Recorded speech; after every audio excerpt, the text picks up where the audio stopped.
August 21, 1986. Northwest Cameroon.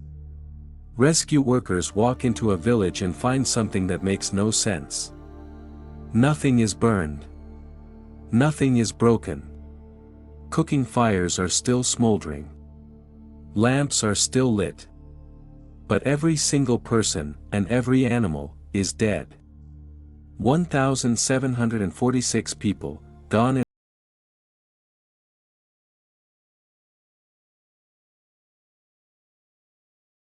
This is Lake Nyos. A mile of still blue water sitting in the crater of an old volcano, ringed by green hills and small farming villages. For generations, families here raised cattle, grew crops, and drew water from its shores. People in this part of Cameroon told old stories about lakes in the region. Waters that could rise up in the night and kill.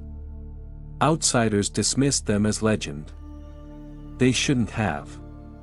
Because beneath that calm surface, Lake Nyos had spent centuries doing something no one could see, loading itself, molecule by molecule, into one of the most efficient natural weapons on Earth.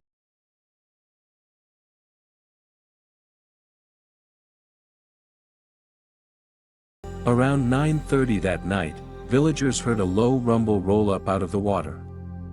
Some said distant thunder. Others, a landslide. Then the lake did something impossible. A column of water and gas erupted from its surface, a fountain punching hundreds of feet into the air, and the still lake began to churn. What rose off the water wasn't smoke, and it wasn't steam. It was a cloud heavier than the air around it. And instead of climbing into the sky, it spilled over the crater rim and poured downhill, like a flood you could barely see. It moved at up to 50 kilometers an hour. Faster than anyone could run. It followed the valleys for more than 15 miles, straight through the villages of Nyos, Cam, Cha, and Subam.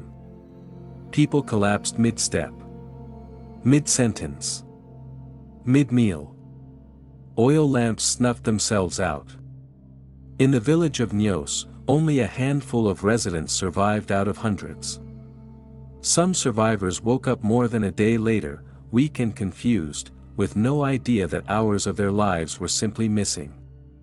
Or that, in some cases, they were now the only living member of their family. And here's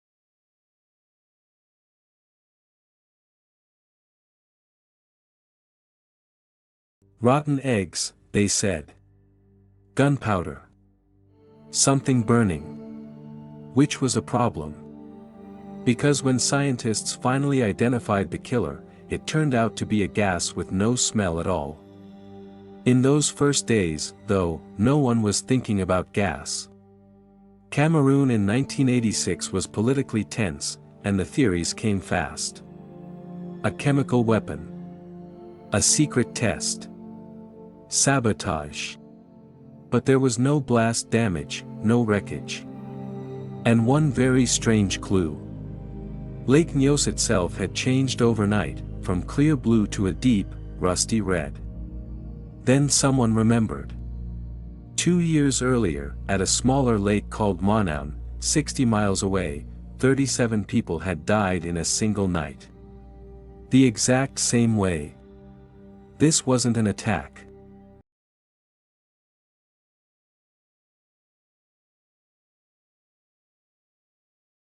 Here's what the lake had been hiding.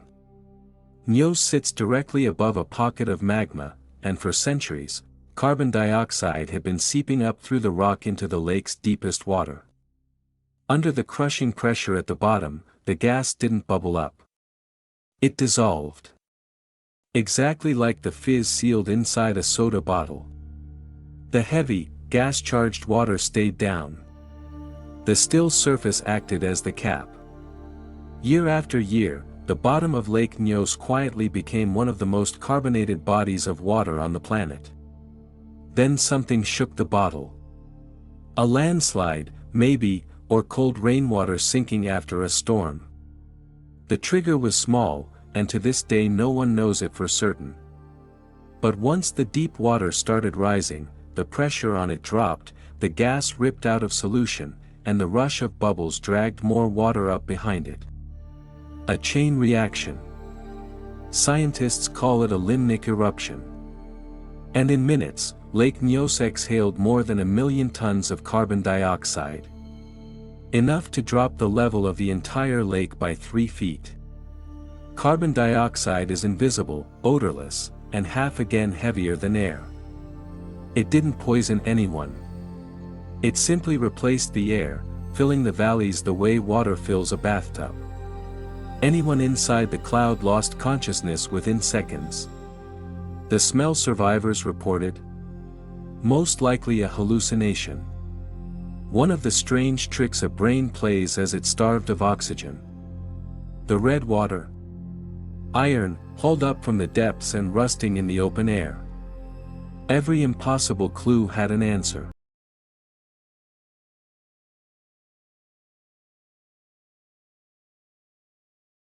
So in 2001, engineers lowered a pipe from a raft down to the bottom of Lake Nyos, and started the eruption themselves.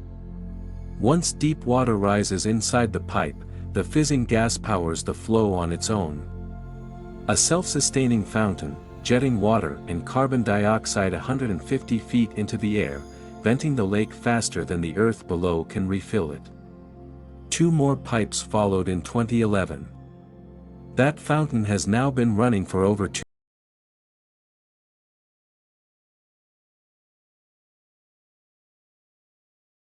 But Nyos was never the biggest bottle. On the border of Rwanda and the Democratic Republic of Congo lies Lake Kivu.